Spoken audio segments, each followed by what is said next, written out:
Welcome to Aspects of Writing. I'm your host, James Kelly, and my panelist for today's show is Janet Corsi. Our guest is Heidi Harris, and the topic of the show is writing from one's own perspective. Heidi, you're our guest, and I'd like to know a little bit about your two books, Cocktail Waitress Wisdom, Life Lessons Learned While Carrying a Tray in Las Vegas, and Don't Pat Me on the Head, Blowbacks, Setbacks, and Comebacks in Vegas Radio. Both sound kind of unique. Having worked in the hotel business for 14 years, I'm kind of interested in how that book came about. Which one? The Cocktail Waitress Wisdom? Yeah. Well, you know what? After I got out of the casino business, and by the way, thank you for having me, James. Oh, you're welcome. Thank you for being on the show. When I got out of the casino business, I had a funny thing happen. I worked with some barracudas. Okay, you worked in the gaming industry, you know, right? Exactly. I worked with some girls who would slit your throat just as soon as talk to you, and many of them are still great friends to this day. But you know, you have your stuff. I remember years later, I worked in a casino in the office part, so off the casino floor, and a girl came into my office. She goes, "Oh my gosh, I passed so and so in the hallway, and she didn't even say hello." And I thought, "Wow, really?" Yeah. So I started thinking about the things I had learned over the course of my career as a cocktail waitress and the life lessons that I applied to other jobs along the way. Because I don't want to say you get hardened, but you do get a lot tougher shell. You simply have to in that business, right. Whether it's dealing with somebody with sexual harassment or crude comments or people who want to slice your throat or whatever. And that job really helped me. I did it for 10 years. And that helped me a lot as I went into other occupations. So I wrote the book actually after I was out of the business. And I know a lot of the girls I used to work with really loved it. And it's not a tell-all. It doesn't say anything nasty about anybody, but I've got some great stories that I think are helpful for people and just some good advice about, how to deal with people on a daily basis, especially in that job where you happen to work 1 foot away from somebody. You don't get to close a closet door or an office door the next day, right? If you had a tiff with somebody, you're going to be literally next to her all day long. Yeah. You're going to have to get over it, things like that. Yeah. Well, and it's interesting because I kind of can relate to your book in a sense in that I have a friend who wrote a book called Casino Courtesies, Do's and Don'ts, Brainless in Las Vegas. He's actually a friend of Jan's as well. Yep. And he had things in there. It was so funny because he would put down questions people would ask you. Like, where are the bathrooms? And they'll be standing by a sign over the head that says bathrooms. Yeah. Or they'll say, is this the casino? Great. And they're right in the middle of the casino, and they'll say, is this the casino? And so what he did is he had the answers you want to say, but you can't say. Right. So his answer to that one was like, no, this is practicing ground for bankruptcy attorneys. Oh, that's all. Yeah. What time's the midnight show? Things like that, right? Yeah. Oh, that's hilarious. Yes, exactly. So it was really a funny book. That was the first book he published, actually. Yeah, I love that book. That's great. And he actually got in trouble for writing that book. He did. He actually got fired from a hotel for writing that book. Wow, really? Yeah, because they put it in the gift shop. He got him to put it in the gift shop. And then one of the executives found it and knew it was him. They realized the name. They asked him. And they didn't think it was funny because he thought it was a slam against the tourist, and so he did get fired from the hotel for that. Oh, wow, that's interesting. Well, I'm sure it was a funny book. And there are some other books that have been written, obviously, by casino employees throughout the years. And some of them are really funny. They've got some great stories to tell, that's for sure. Yeah. So what about Don't Pat Me on the Head? I know that has to do with radio. Yes, Don't Pat Me on the Head is kind of my journey. The subtitle is Blowbacks, Setbacks, and Comebacks in Vegas Radio. I did commercial radio in Las Vegas for 19 years, and it was quite a journey, to say the least. And my book is a little bit about my life growing up in Vegas. When I say about my life, I'm talking one chapter on my childhood. Okay, I'm not rattling on about that stuff. But I have, a chapter on my childhood and, high school and what I did before I got into talk radio, how I got into it. And then in the book, I also talk about things that are not really about me, like how I pick topics and callers and guests, how to be a great, guest on the radio, how to interview people. And of course, this is my take on it. But for people who like radio, I think even if they don't like me, even if they've never heard of me, I think they'll get a lot from this, because a lot of people write radio books. Most of the people write either from the left or right perspective. And the last thing I need, or the world needs, is another right-leaning 200-page book telling everybody what the right already knows or the left already knows, right? Kill me now. Yeah. This isn't a political book. It's not about politics. There's only one quick chapter on the effect that Trump has on talk radio. It's not about him and his policies. It's about the effect that he had on the talk radio industry. I do have one chapter that gets a little political. It's called Out Like a Bag of Trash. That's when I got fired for saying something that upset a certain group of people. But other than that, it's not a political book. And I've got stories behind the scenes, that kind of thing. So you're very outspoken. Listen, I have a question for you. I'm just curious about your background. Did you grow up here in Vegas? I did. I grew up here in Vegas. Oh, wow. My dad was a showroom musician. He played lead trumpet at one of the hotels in Las Vegas. So I Oh. would go backstage and watch anybody who was everybody, which was a lot of fun. And my mom stayed home with us when we were little. My mom had been a singer. That's how they met. She was beautiful. She looked like Ava Gabor on Green Acres. Uh-huh. And the problem with that was if I would go to school, because I didn't look like Ava Gabor on Green Acres, my mom came to school to bring my lunch. Oh my God, I'd hear about it for a week. Your mom's so pretty. What happened to you? Yeah. Oh yeah. So when you hear about these celebrities, right, whose parents are gorgeous and they aren't as pretty and they have their issues, I kind of relate to that. But my mom never, ever, ever made me feel like I was anything other than her little darling. I look more like my dad, who was a fine-looking man, but not like Ava Gabor. So I put a little of that in there, and then I sang for a living for 6 years before I got into radio. So I'd talk a little bit about that and that kind of stuff. So you probably know a few people I know. You probably know Sandy Castell. Yep. Yeah. Yep. I do know Sandy Castell. She's a very sweet girl. We used to have a show together on KLEV. So what station were you on, or are we allowed to ask that? Oh, you can ask. I was on, I started on KDON. Remember the old Oh, yeah. down at the Union Plaza? Yeah. There was a woman named Claire who was an institution. I mean, this is another thing. Claire was the kind of person that would just throw out the 4-letter words left and right. She couldn't be fired. She didn't care. She was an interesting person, to say the least. And so I worked for her. She gave me my first shot in the middle of the night for free in 1998. Wow. And I went on the air there, and I went on the air every Saturday night from midnight to 1 for about 9 months for free, because at that time I was still singing a couple of nights a week, and I was also working in a staffing office as a recruiter, kind of doing 2 jobs. And so I did that for about 9 months, and then I went, a couple of people got fired from KXNT, which at that time was the best station in town. So I took my tape, back then you took a little tape, took my little cassette tape, and I stapled it to my headshot with the glamoury rhinestones. I didn't know you weren't supposed to do that, right? So I bring my headshot, I bring my resume, which was nothing. I'd only been on the air for 9 months for an hour a week, right? So I take it over to KXNT, I drop it off, I don't hear anything, which is what I expected, right? Right.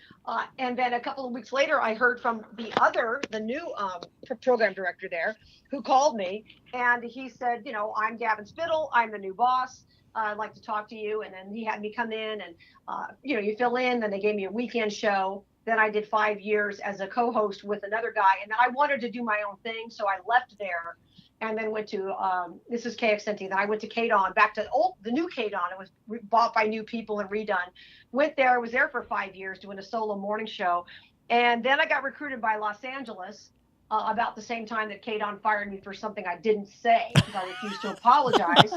No, that's in the book. Because here's the thing, James. I didn't, and I know, when you're on commercial radio, everything you say is on tape, right? Right. Yep. So I was accused of saying something. It doesn't matter what. I'm not even going to tell you because I didn't say it. I was accused of saying something, and a couple of people, like half a dozen, emailed the station, and to a person, this is what they said. Well, I never heard the show, but I'm outraged. What? Wow. Yeah. It's like the telephone game, okay? Yeah. But so my boss at the time said, oh, well, here's a tape, sent the GM a tape and said, well, she didn't say it, And I thought, over now, right? Well, then they called me in the office, and the GM has this whole thing he's typed up. He wants me to apologize and read this thing on the air, and I slid it right back across the desk, and I said, hell no, I'm not going to read that on the air. I said, I didn't say it, and I'm not going to read that on the air, nor am I going to sign your warning form or anything else. It's not going to happen. Anyway, so I walked. And it was funny because they didn't expect it. When I got home, my corporate email was still working. That's how much they didn't expect me. Oh. And the thing is, I called my one of my bosses at KDON when I first got there was a woman named Charlotte Burke, who was one of the best programmers I've ever worked with. She programmed Martha Stewart's radio show when she did it. She's run radio stations. She's amazing. She hired me, but she had since left town. And when I got fired, I got up and I said, what happens if I don't sign this? He goes, well, we're going to fire you for cause. And I said, yeah, run that by legal, pal. And I got up and left. I called her when I got in the car and I said, who apologizes for something they didn't say? And she said, everybody but you and Howard Stern. And I thought, well, there's some good company to be in, right? But what's interesting is, why would anybody eat a poop sandwich? Why? Yeah. And the thing that's amazing is that, especially those of us on the right side of the aisle, we like to complain about terrorists and terrorism and not bowing to terrorists, right? So I'm supposed to roll over and play dead for a couple of email terrorists? Is that how it's supposed to work? I don't think so. Well, Heidi, you should have signed it Heidi Mouse. They wouldn't have paid any attention to it. Then you could have gone on the air, told the world what was going on, and said, and this is Heidi Mouse signing out. That is so funny. Yeah, you know what? I just was horrified that they thought that I would actually apologize. So anyway, that's neither here nor there. These are the things that happened. Then I went to Los Angeles for a year. Luckily, I only signed a 1-year contract because they changed things on me when I got there. They turned my show into an unemployment center for people who didn't have jobs, one of whom was fresh out of rehab. So after a year of that craziness, I came back home to Vegas and then went on a very brief stint on 790, AM 790. And then I went back to KXNT a couple of years ago. Mm-hmm. Has it been that long? Because I used to listen to you. It's been a couple of years.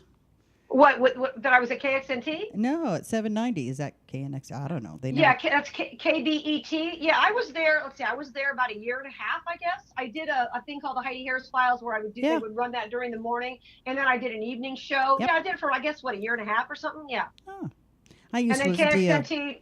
You were my drive time home. Oh, how sweet are you? That's sweet. That was a fun show to do. It really was. And, I did it for a while, but KXNT, came and made me a much better offer. And I wasn't under contract with KBET. So I was able to, you have to respect, management had to respect my right to make a better move. And they, there was no animosity there.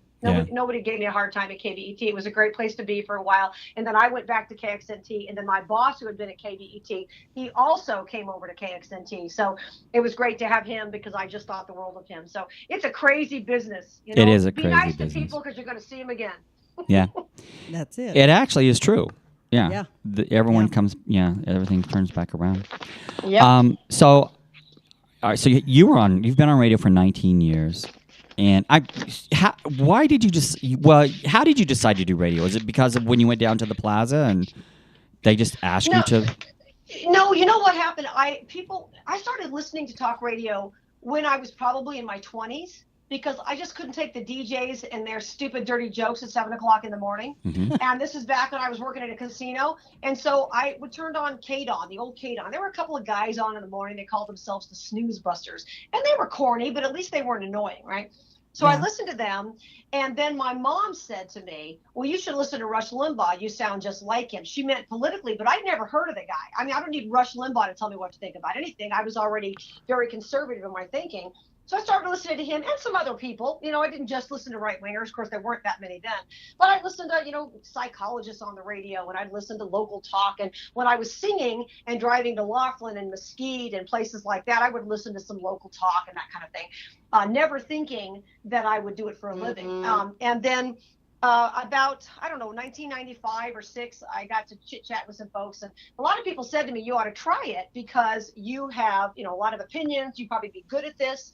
And so a friend of mine who knew Claire at KDON actually brought me in and introduced me to her. I don't know that I ever would have had, to be honest with you, the guts enough to walk in and say, hey, I might be good at this. I really don't know that I would have. Yeah. But a friend knew her, brought me in. She sat me down. She realized I could, put a sentence together and then put me on the air. And that's the rest is radio history, I guess. Wow. Well, so, I got to tell you, when I first started listening to you, I thought, how does somebody as young as this girl sounds so set in stone on so much of her thinking? Then I found out how old you were, and I thought, okay, well, you're just like the rest of us then. Did I sound young then? You still sound young. You still so young, yeah. You sound like you couldn't, 25. Not that you're old, but we're just saying that you sound younger than you are. I'm saying that's funny. That's interesting because that does matter. I mean, long term, right? Unfortunately, there aren't a lot of slots in radio for people who, when they get to a certain age, so much ageism in the world.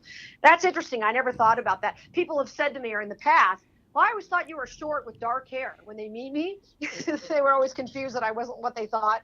But, the thing is, when I was a singer in the lounges, I would sit backstage and I would read because, once you know the words to smooth operator, that's pretty much the extent of the intellectual stimulation. Yeah. And that's one of the reasons that I did it for a while, because I wanted to do it. I wanted to have done it, but I didn't want to do it forever. Even then I didn't. And I didn't start singing for a living until I was over 30. And I thought, I'm not gorgeous. I'm not, a writer. I'm not somebody who's going to be a big star, but I'll do it for a while and have some fun, which I did. And I had a great time. But I would sit backstage and read like a maniac. I just constantly read. So when I started doing it, obviously there was, it was a little bit easier to, have some knowledge. And certainly my opinion was based on something, not just my opinion, and a lot of life experience prior to doing radio. What's interesting too, Heidi, is everyone has a perception of what radio is about. And I came from a different venue on radio. I was on KLAV, and were you paid to be on the air? How did that work for you? I was always paid to be on the air. Yes, I never had to pay. But you know what? I'm not for 1 second denigrating people who do pay to be on the air. I have a friend who was paying to be on the radio at not KXNT, another station in Las Vegas. I can't remember which one it was. Maybe KLAV. It was probably KLAV. His name was Jay McFarland. And he was enormously talented. And so what he would do after he paid for his 1 hour a week or whatever is he would call my then boss and say, well, you really should check out this guy, Jay McFarland. He's really talented. Clever. And my boss knew. My boss, because I know it's Jay calling me, right? That's funny. So he ultimately gave him a slot, but a part-time slot because there were no full-time positions open. I'm sure they would have hired him in a second had he been able to do it. And he did that for a while here in Vegas, and then he went to Dallas for a while, full time, and now he's in Salt Lake City, and it's perfect for him. He's got a family, he's LDS, he works on the biggest station in Utah, and he's just enormously talented, and he works his butt off. So if you really think you have something to offer, there's nothing wrong at all with paying for your time to be heard by somebody. Yeah. And realistically, even when someone's paying for their time to be on the air, like at KLAV, there were people I worked with who made a ton of money through advertisement.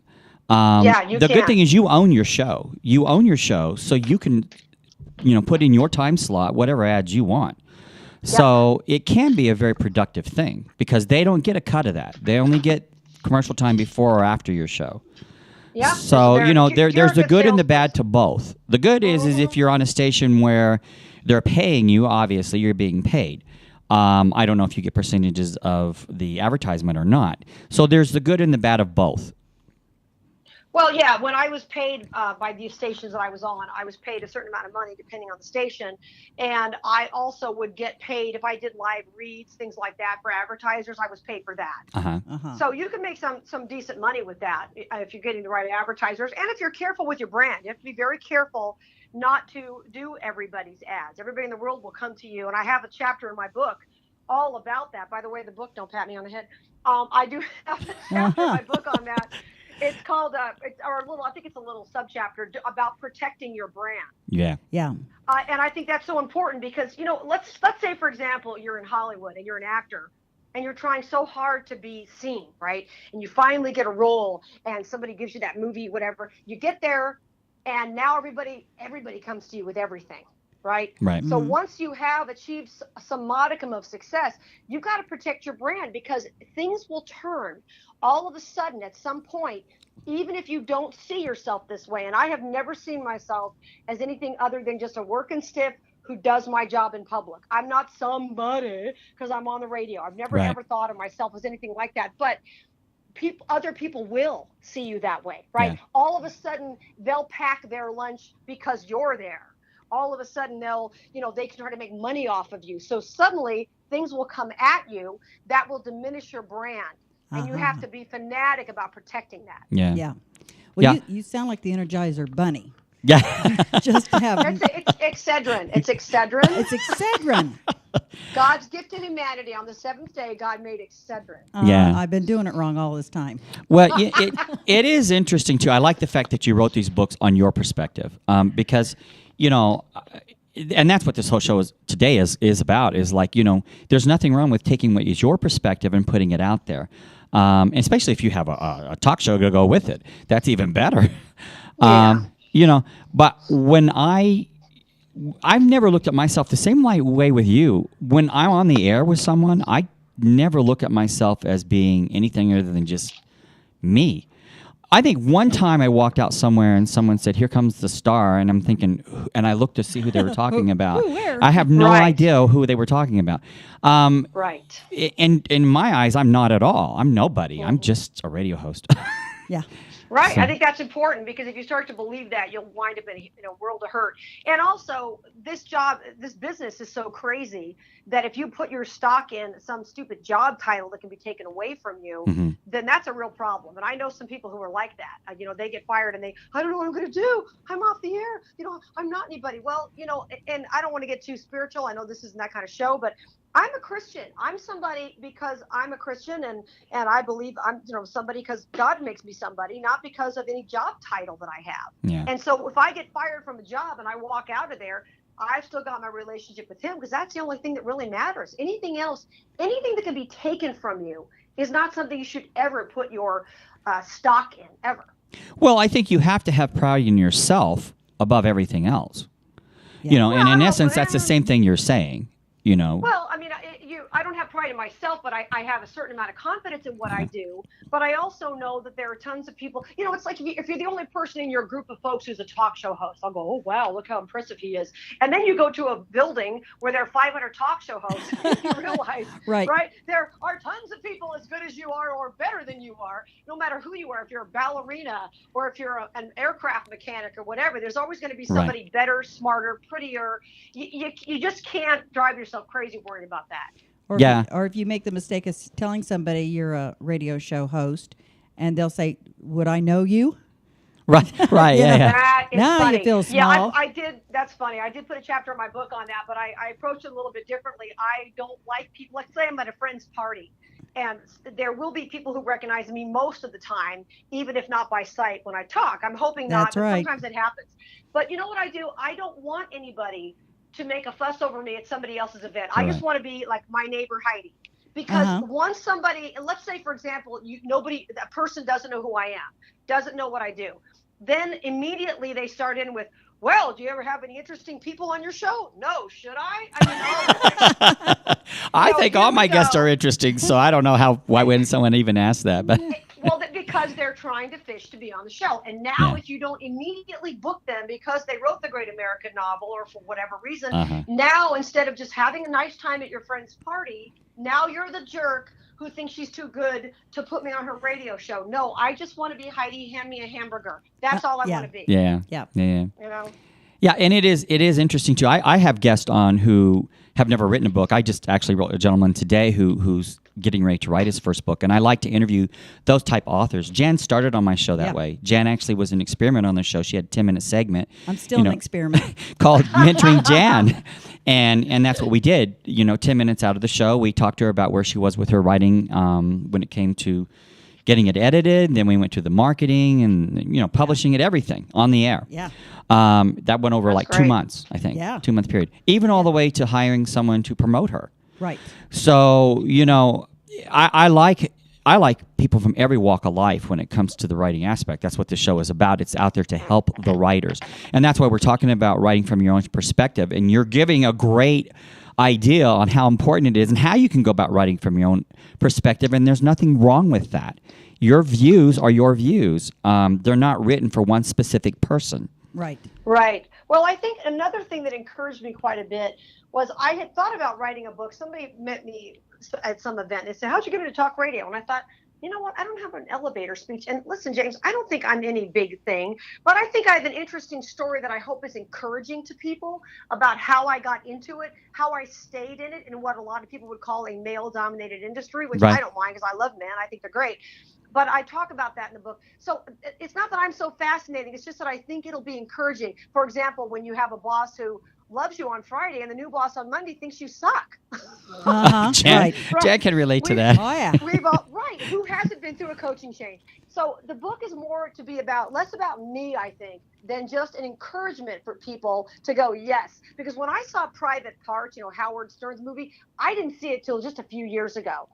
And when I saw it, I went, yep, that's me. Without the money, I'm in the same meetings. Yeah. And there's a story that I tell in the book about a boss I had, and I have a lot of stories about him. I call him Crazy Boss because he was. And there was one particular, he had just gotten hired. I'd already been there. I was co-hosting at the time. and we sat in his office, and he said, well, we need to do a show that appeals to everyone. And I slid something across his desk, got paperweight, whatever it was, and I said, see this? That's not for everyone. Right. And I picked up a pen and I said, see this? That's not for everyone. You can't do a show for everyone. Right. I don't care, the news anchors they try to be we're talking about local ones. They try to be middle of the road. They try to talk Unbiased, about both sides. Yeah, they do this, they do that. Some are more biased than others, but in general, they try to avoid that. And then people will rag on their hair, or they'll say, oh, you approach this wrong. I don't care who you are, how middle of the road you are, how non-committal you are. Somebody is going to not like you. When Jesus walked the earth, there were plenty of people who didn't like him. There's never been a human being on earth everybody liked. Right. Yeah. Nor has there been a product. There's not a product on earth that everyone likes. Somebody likes Coke, somebody likes Pepsi, somebody likes Bud, somebody likes Coors. There's going to be a certain product created for a certain people. Not everybody has an Apple computer or whatever it is. So when you try to appeal to everyone, you're just going to lose your way. So I talk about that in the book, because it's just another one of those stories where you say, oh my gosh, we're sunk. This vision is completely wrong. And I think you're exactly right. If you focus too much on what you're trying, who you're trying to please, you're going to lose somebody along the way. You're better off just to talk, because like you say, you can't please everyone all the time. No. Right. Yeah. And there are tons of people who are right-leaning who like me. There are tons of people who are left-leaning who like me, who will email me and say, I don't agree with most of what you say, or I don't agree with you about this, but I find you entertaining, or whatever it might be. And there are plenty of right-wingers who got furious with me during the last political cycle, because if I dared to say one thing about Trump, oh my gosh, they would go after me. Oh, you hate Trump. All you do is bash Trump. So, nobody's going to appeal to everybody. All I can be is myself. And then I don't have to remember what I said, because I'm honest, I'm a conservative, and I'm principled about it. I don't change with the wind. If somebody's doing something stupid and they're a right-leaner, I'm going to talk about it. So some people don't like that, but oh well, all I can be is myself. I'm just curious, what was the first step you took to write your book? Well, interestingly, I had a book sent to me. I was thinking about doing it, and I was actually going to write a book about another subject. And then a friend of mine sent me a book. She might be somebody worth interviewing. She wrote a book called Schmoozers, Boozers, and Losers. Okay. And her name is Bernadette Harrison. And she used to produce for people like Sally Jesse Raphael, Lou Dobbs. She produced radio shows for 25 years. And she's got some great stories about behind the scenes things. And interestingly, though, when she mailed me this book, and I looked at it and I went, oh, short chapters, very anecdotal. And I thought, I can do that. Wow. Because I didn't want a long story. I was born on this day. And I tried to read Laura Bush's book a couple years ago, and she's a lovely woman. But it was 400 pages, 150 pages in. They were still going to grandmother's house for turkey dinner when she was 8. And I'm thinking, get to the point, lady. Where's the editor here? And so it was ridiculous. And so nobody needs all that. My childhood's not that important. I got one chapter, a couple of pages on my childhood. Nobody needs any more. So for me, for the way I write, I found that to be better. And then I got that. I don't know if you talk about writing programs or anything, but I happen to find Scrivener to be really helpful for doing that particular thing. Oh, okay. So I downloaded that. It was like $30. I don't get any money for saying that, but I found it to be very helpful, because you can see all the chapters. Usually you try to write it in Word and then you can't find it, right? What you wrote, and can't search it, and didn't I already say that? And with Scrivener, you can, and I'm sure there are other programs that do the same thing. Mm-hmm. You can move the chapters around if you want to. You can search for things. You can make yourself little notes. It's actually very cool. So I found that to be helpful. Mm-hmm. And I just started writing. And then I talked to a friend of mine who coaches authors, and she was saying, well, put things on index cards, kind of lay it out, the chapter headings that you would want. And of course, that's changed, 42 times since I started writing. And now I've got the final product for Don't Pat Me on the Head is 34 chapters. So I started kind of setting up my outline that way. And that's kind of how I got started. And at the time, I had a little bit of a week or so off during Christmas break, and started really going to it. And then, like you guys probably do, I'd set it aside for weeks sometimes, right? Because I got busy and whatever. And then you get back to it. I read a book a couple of years ago called Essentialism. Great book. And I remember the author saying that he had basically holed up in a room in his house from 7 a.m. to like 2 p.m. for 8 months. Well, Most of us don't have the luxury of doing that, right? No. Right. And so you write when you can, you write when you're motivated. I've heard some people say just write no matter what. Well, I don't like going back and erasing a bunch of junk that I wrote that was stupid. So, Well, and that's interesting that know? you're saying this, because there are authors who'll say you have to discipline yourself. You have to sit down and write at least 2 hours every day. Make yourself do it. But I'm like you. I'm not one of those authors.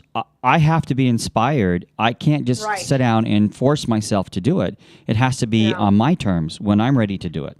I agree. There were times that I'd really, really feel motivated to crank out a few chapters, and then I'd get busy and I wouldn't have time for weeks. And yeah, so for me, now, of course, I'm not a person who gets paid to write. If you get paid to write a column for a newspaper or something, or online service, or you get paid to write for a publication, you're on deadline, you don't get the luxury of waiting until you're in the mood. Right. Right. Yeah. Because that's a job. But what was Exactly. what was different in writing the second book?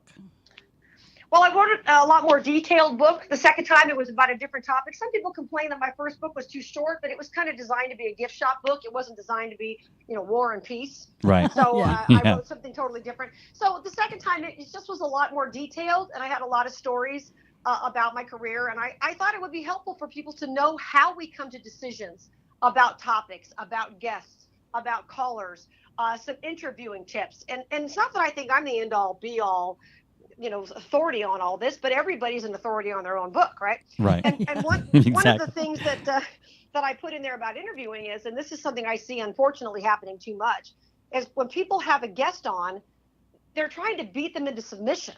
Mm-hmm. And I don't understand it, because there's not a beam of light that's going to come down over somebody's head and say, oh, she's right. Not going to happen.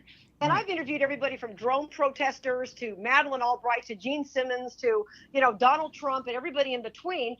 And you're either going to agree or disagree. But if you have a good conversation with somebody, you can draw them out. And for me, my personal belief is philosophical questions are so much more effective, because any senator is ready for you to say, isn't it true, sir, that on this date? Oh, please. They're used to that. Yeah. But if Right. you ask them to explain themselves in Yeah. a way, then that's a lot clearer, and it's a lot easier to try to get them to actually speak. And there are people who will accuse you of saying, well, you didn't get the senator to answer that question. Well, let me know when they get that accomplished in a hearing, right? Yeah. They don't. Right. So what happens is a lot of these senators, Congress people, I swear they take tap dancing classes the first day they're elected. Yes. And they know how much time you have. And if Yeah. you've got 5 minutes and that's it, they will tap dance through it. Yeah. So often it's really not worth having them on, because they're not going to say too much. Well, we see that on the news every day. Yeah. Exactly. And they know how much time they have to speak. They know how to do so you can't, you can lead a horse to water, but you can't make them think, and you can't make them necessarily answer the question. But what you can do, if you've got enough time, is you can ask them open-ended questions or philosophical questions that will reveal how they think, because they're not ready for that. And once again, it's not about tricking them. It's about asking them to expand on why they think, we don't need clean water, or why they don't want gun control, or whatever the topic may Right. be. Yeah. If you can get to why they think that, then you might be in a better place, because most of us will agree that kids need a good education. Absolutely. Most of us right. We could all say yes. Absolutely. But that's absolutely. I don't know anyone who would think otherwise. I mean, I find that hard to Exactly. believe. Yeah. Now, where I try to go down to where we agree and start from there. And then where we diverge is whether you think you need more money for education, that would solve the problem. Is the problem in the home? Is the problem, whatever it might be. So that's, if you start where you can all agree, like we all want to be safe. We all want the kids in high school to never have to worry about a shooter again. And then you kind of go from there. And if you have a good conversation, your listeners will be able to understand. They'll see who they may. It's not about winning. It's not about Right. proving to Well, your it shouldn't be listeners about you're winning. smart. Right. Right. It's not about being smarter than the other person. It's just having a conversation. I interviewed a doctor the other day who's a pain doctor. I happened to see that he had tweeted some things about opioids and the opioid crisis. And I don't know anything about it. I've never been an addict. I've never had chronic pain. But there's obviously something going on. So I approached this guy on Twitter, and I said, I'd love to talk to you. I said, but let me just tell you, I've got no agenda here. Because too many people will get somebody on and their real agenda is to beat them into submission or Right. something else. Right. And I said, I've got no agenda, doctor. I just want some information. And it was a fascinating conversation, because I legitimately care about your point of view. If I don't care about what you have to say, and it's not a left-right issue, whatever it may be, then I don't have you on. If I don't care what the drone protester has to say, the guy who's out there, out there by Creech, why would I have him on if I'm going to be rude? I'm Right. not. Right. I'm interested in his point of view because he thinks that, we don't want to see people shot at because drones, whatever. And I think we need national security regardless. But the point is, we both have a lot of the same goals, but then they diverge somewhere. So you Right. can have an intelligent conversation without being rude to people. Right. When you set out to write these books, did anyone give you advice about writing these? No, not really. I have a friend who's a book, because she helps people write books, but she really didn't give me advice other than kind of give me advice as far as setting it up the way I wanted, with the cards and that kind of thing. Because really, you need to write from the heart. I didn't have a ghostwriter. I know there are people who do, and I got to be honest, I find it a little offensive when somebody's got a TV show or a radio show, they're on this many hours a week, and then they're cranking out bestsellers every week. I mean, who are you kidding? Yeah, can't happen. Listen, I've been working on this one novel for how many years now? I think Yeah, every other week couple. I'm saying my novel's coming out soon. Yeah, yeah. Right. Exactly. And And it's just offensive to me. And I know it's Yeah. normal to get ghost writers.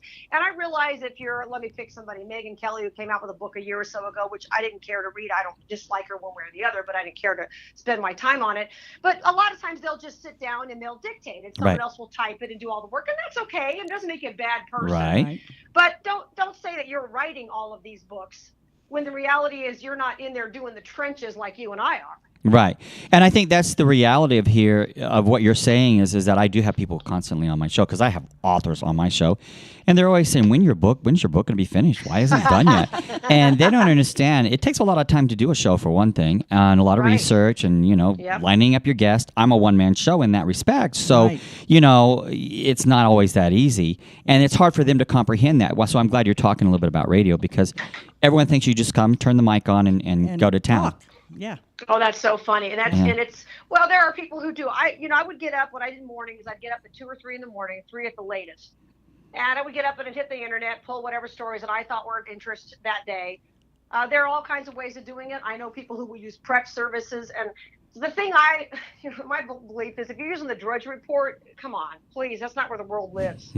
Yeah. And so a lot of people are very lazy about that. And you have to pick topics that interest you as a Right. host, because if I'm not interested, I'm not going to be very interesting when I talk about it. Right. And you constantly have to be aware of what's going on. You get these little blurbs through your phone about what's happening in Congress or whatnot. And I have to tell you, that's kind of my least favorite topic. What every senator's doing today, I don't really care. I care big picture.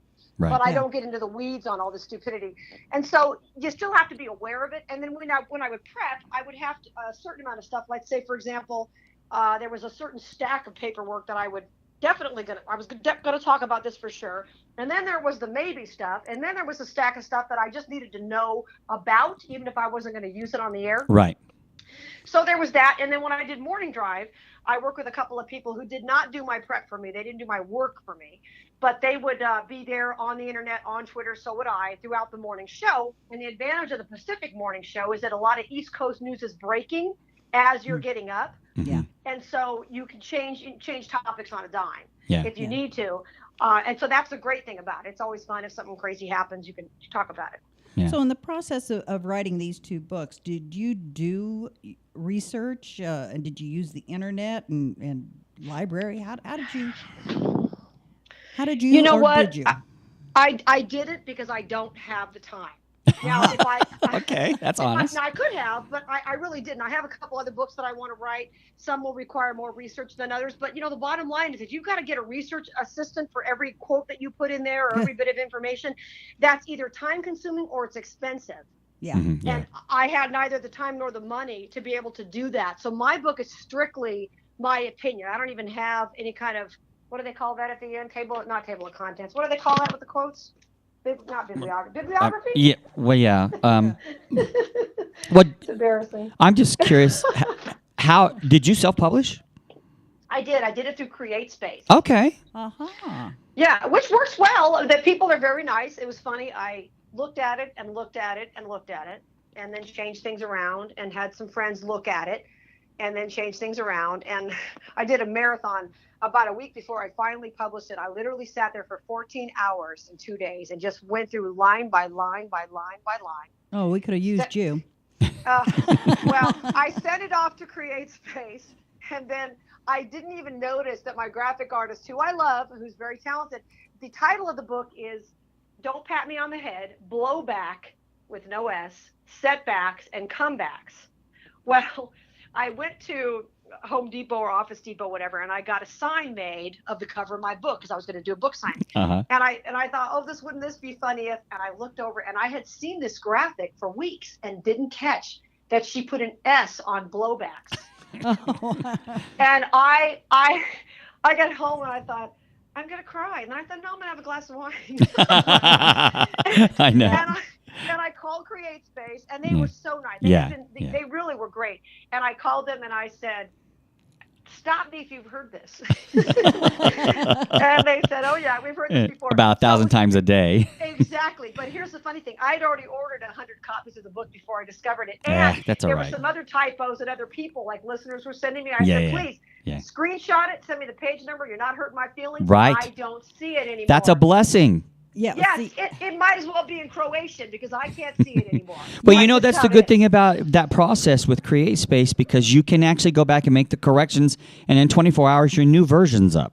Yeah. Absolutely. Yeah. It's amazing. So I just called to have a new version done, and they were great about it. And they said, oh, yeah, this happens all the time. And so, but I had 100 copies ordered already with the typos. So now I tell people at book signings and things like that, I say, well, this is your collectible first run edition. So tell me, what has been the greatest joy for you as a writer? I think trying to encourage people. I hope that people take that away from my book, that they're encouraged to withstand the things that you have to withstand, either whether it's just at a regular job. Yeah. We all have to go through the coaching changes and treacherous coworkers. We've all been there. Yeah. Or in a job that, in my case, where you are paid for your opinion and often crucified when you give for it. Having it. Yeah. Exactly. Yeah. Even by the people who hire you. Yeah. And that's the crazy thing, because I did one brief TV show years ago. I didn't want to do it because I think the local TV is usually horrible. And they said, oh, no, we really want you. I was like, I was really very, very nervous about it. And ultimately, I left there pretty quickly because the producer, now my contract said commentator. Every time I would speak about something, the producer would say, well, where's your attribution? Really? I don't need attribution. I'm a commentator. Yeah. And of course, the lefty on the other side of the desk, everything he said was taken as gospel truth, right? Uh-huh. So even when you're hired for your opinion, there are people who may not like your opinion, and they just, they're not going to want to be very receptive to it. So that's a little bit of a different thing in talk radio. And it's interesting. The reason I got fired, and I know we're not going to go into that, but interesting that getting fired. I got fired for something I put on Facebook, but I'm a conservative, and I've always been a conservative. I've always been a cultural conservative, not just a fiscal conservative. And I put something culturally conservative on Facebook, and I was fired for that because some people got upset. And that's a lot of people in my industry got very nervous about that. They said, wait a minute. She said something that was conservative, and she got fired from that on a Rush Limbaugh station. How crazy is that? Insanity. So. Yeah, it is. And by the way, I don't have a right to free speech. Nobody does at work.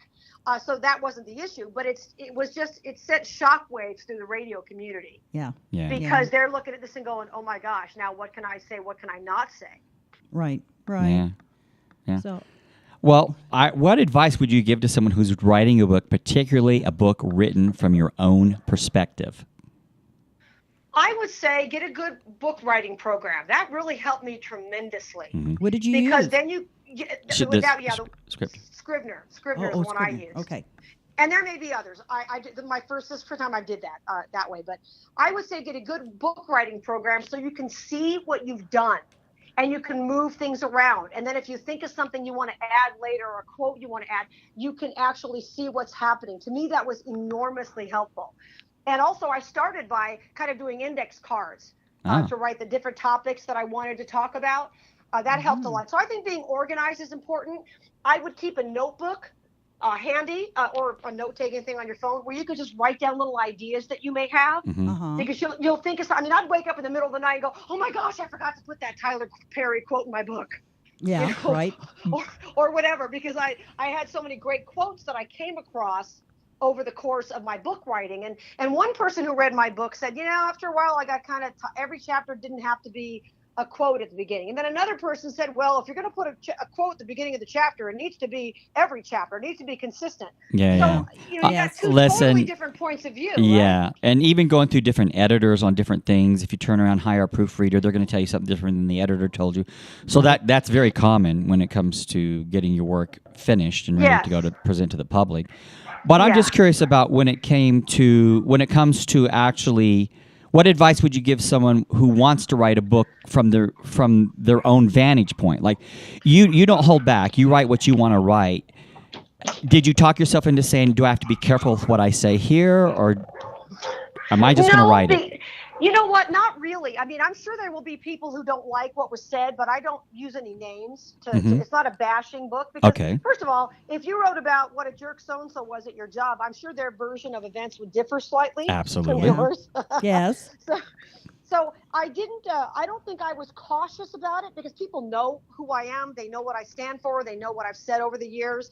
So I didn't feel like I needed to do that, but I didn't want to get whiny. Like, there was a chapter about what I went through in Los Angeles, and these guys put me through a blender. I could go on for an hour about what these guys did to me. They loved me, loved me, loved me. I was the greatest thing since sliced bread. Then they bring in a new guy who had known me for 15 years, who all of a sudden wanted something totally different. I was brought down there, real quick version. I was brought down there to do something different than they had been doing. And the guy who hired me, and the whole company had heard me, the owners and everybody, he had heard me for 2 years because he could listen to me when he was in Los Angeles on the signal that I had. Yeah. He knew what I did. I didn't do Drudge Report radio. I can, but I didn't. Right. And they brought me down there and they said, we want something different. Then they bring a new boss in who wants nothing but, he said, there are issues and there's fluff. These people didn't even want me to talk about the space shuttle when it was flying over the studio. Oh. Remember when the space shuttle was flown into LA to be parked? Yeah. They were upset that I spent 10 minutes talking about that. Oh. When millions of people were outside of their house looking. So anyway, I don't want to go on a long, boring spiel, but when I wrote that chapter, I sent that chapter, not the whole book, but that chapter to a friend of mine I really trust in radio who had absolutely no reason to blow any smoke. And I said, it was a woman too, and I said, I want you to read this, and I want you to tell me if you think it sounds the least bit whiny, because that is not my objective. And so she read it, and she said, absolutely not. She said, everyone can relate to a coaching change. Yeah. Yeah. So sometimes you need to get outside yourself, and you need to have someone else take a look at it. Who will see it differently than you do. If you think there just might be, is this going to be too hard on somebody? Too whiny, whatever. So that's what I did. As a radio host, and I don't know if this is in your book or not, and please tell me if it is. When you do your different shows, so you've been on several different networks, how did you go about creating your format? Did you do bullet points? Did you do a script? Did you just ad lib? What did you do? You know, I scripted shows when I first started, but I found that didn't work for me. Okay. And then when I did a little thing on KBET, I did the Heidi Harris files. I did a little monologue. I tried writing it out. It didn't work. I just got on and just talked. Okay. So what I would do is I would, bring in my stories and maybe highlight one or two things. But a lot of times I would just talk about something that happened that had nothing to do with the news story. And, maybe take calls on it or just expand on it. So it seems to me that if you're going to do talk radio and do it well, you should be able to spend 5 minutes on, the cup that I'm holding right now, the Coca-Cola red plastic cup. Right. Yeah. Right. You should be able to talk about virtually anything. You should be interested in a lot of things. You should be interested in people. And if you're not that person, it's going to be hard for you. If your computer went down and you couldn't do a show, then you're in trouble. Right, if I were right. auditioning radio hosts, and we're not talking about what you do because you do interviews. If I were talking to a radio host and I were interviewing them, I would say, I want you to sit here for an hour, no calls, no calls and no guests. And I want to see if you can talk for an hour. Yeah. Mm-hmm. And most of them can't. No. To this day, most talk radio hosts can't do it. And so I wouldn't hire you if you couldn't. Yeah. Because you just never know. A guest could, the phones could glow, the guest could cancel. You better be able to wing it on a moment's notice. Yeah, exactly right. Yeah. And we've had to do that in the past. Oh my goodness, yeah. Right. Well, we actually and that's did. why you have you know what to talk about. We did an event at Alexis Park. We went over there to interview one person. We set up the show literally in a conference room there. And we ended up doing 3 interviews. So we weren't even prepared for the other Yeah. 2 interviews. It just turned out that the people who were there for that seminar had written some books and were interested in us, in doing an interview. So we did an impromptu interview with 2 guests. Because I do script my show, and just so you know, I do script my show. We did not script it for you today, though. You never knew. You never know what I'm going to say. Well, but there again, it depends on the person's experience. In my show, it depends on the person's experience. There are times when I have a fairly lengthy script, and that's because it's someone who maybe hasn't done a lot of radio, or they're very nervous about being on the radio. Yes. And then there are authors that I've actually interviewed that have done quite well in the industry, but they, for some reason, haven't done a lot of radio. And, so, it's so funny, too, because, Heidi, some people will call me and say, I didn't get the script yet. Yeah. And I thought, well, No. all the interview? time. All the time. Yeah. Oh, Because a wow. lot of people know I script my show. So, that's interesting. And like with you, I wasn't even worried because I knew you would be able to talk. But that is very important. On the other hand, one of the very first interviews I ever did was with someone who was in Hollywood for 40 years. He'd been on the radio for 10 years, had his own show in L.A. for 10 years prior to going to work as a director in Hollywood. And I had a new guest on who had never done radio before. It was her very first book. And we used to meet in the conference room and go over the script before we went on air. And I'd sent him the script. I'd sent her the script. She comes in. She's there first. She's very cordial, very nice. We go over everything, and this person walks in. And he sits down. He doesn't have a copy. So I said, that's okay. I have a copy for you. He takes the script, Heidi. He shoves it across, throws it across the table toward her, scared her to death because she had never done radio, And he goes, what is this SH blah, blah, blah? And I said, well, it's the way I do my show. And he goes, I don't need this. This is ridiculous. This is not the way I do my show. And I just kindly reminded him that, well, this is the way I do my show, but you know what? We don't need you as a guest. That's okay. Judy and I can handle this. And he didn't know how to take that. I mean, I was very nice about it. Wow. But I was also very matter of fact. And do you know, he became one of the best guests I've ever had. Not only that, but he came back 3 or 4 different times. Actually, more than that, probably 5 or 6 different times. Friend. Yeah, he became a good friend of mine. Yeah, very good friend of mine. Interesting. Yeah. Well, there's a way to handle it. I remember one particular politician, I won't mention her name, who would come in to do interviews, and she would have an entire whole thing of papers in front of her with all of this stuff that she had to have. And she was the only one that I can recall ever doing that. The rest of them would just come in and talk.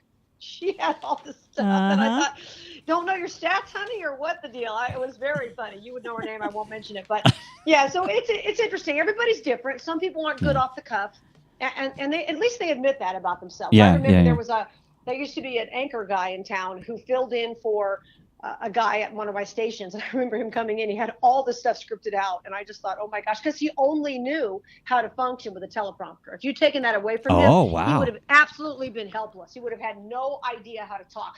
And once again, everybody's got their thing. That's not putting him down. It's just a different way of approaching it. I find that it doesn't work for me. If I have to MC an event and they hand me a script, now we're all going to stand for the national anthem. Now the color guard, I get totally thrown because I read so much faster even than I talk, and I just don't like to do that. I know it's hard to believe, but I don't like a script because I always get off script, and it doesn't work for me. But that doesn't mean you can't highlight a few comments or things that you're going to talk about. If I'm interviewing somebody, I never write down a list of questions. I might start with one, and then I might make myself notes as we're talking to go back to this. But the way I interview is I ask them a question and then see where it goes from there. Because there's nothing worse than listening to somebody and all they're doing is asking the next question on the list. They're not really listening. They're not following the conversation. Sometimes you need to reel people in. That for me, it doesn't work to ask. And I remember the first time I ever interviewed somebody, I had taken a Dale Carnegie course and I had to interview my boss.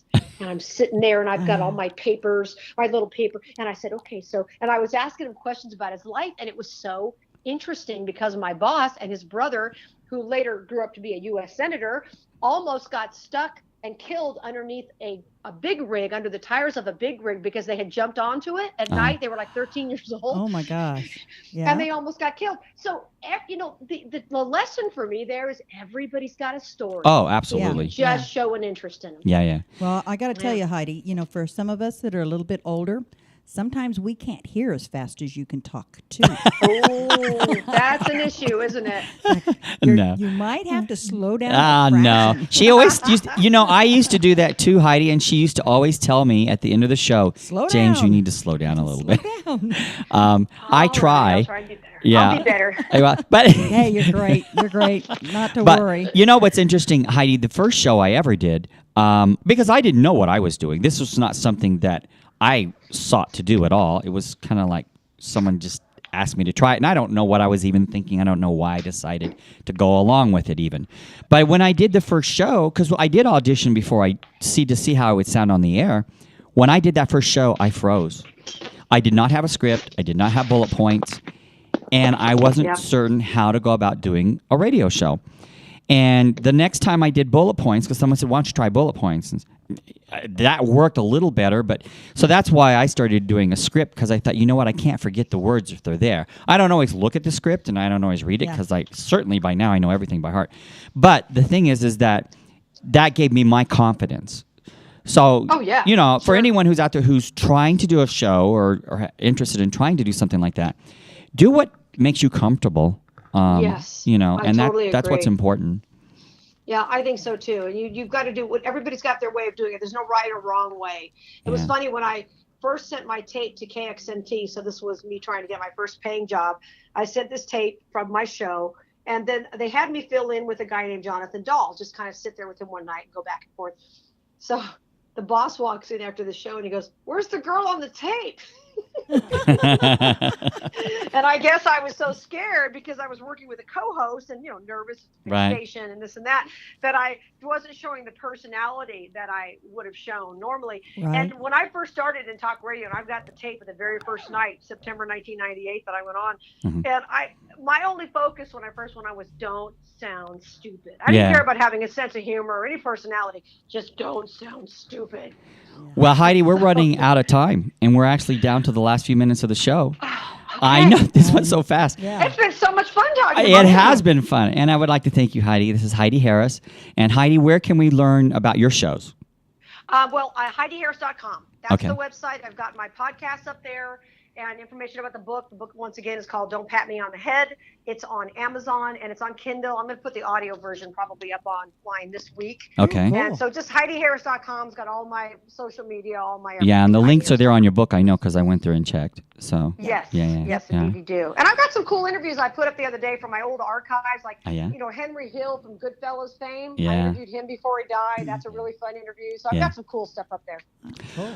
Well, I'd like to say you can find the video of this show. You'll be able to find it on youtube.com/aspects of writing once we post it. And then also on our website, just go to aspectsofwriting.com. Once the show airs, we'll archive it there. You will also find our show on iHeartRadio, iTunes, Roku TV, and then we are affiliated with AMFM247.com, so you can go there and listen to the show live on Saturdays at 1. And we rebroadcast the show on Blog Talk Radio on Sundays at 9 o'clock Pacific Standard Time. And all the links to the show are also on my website, aspectsofwriting.com. In addition, Jen, do you have anything to add to that? People, please email us. I think you can email us from the website of Absolutely. aspectsofwriting.com. And let us know what you think. Ask us some questions. We'd love to hear from you. All right. Again, Heidi, thank you so much. And until next week, this is your host reminding you, if you can dream it, you can write it. Thanks again, Heidi. Thanks, Thank you, guys. Great.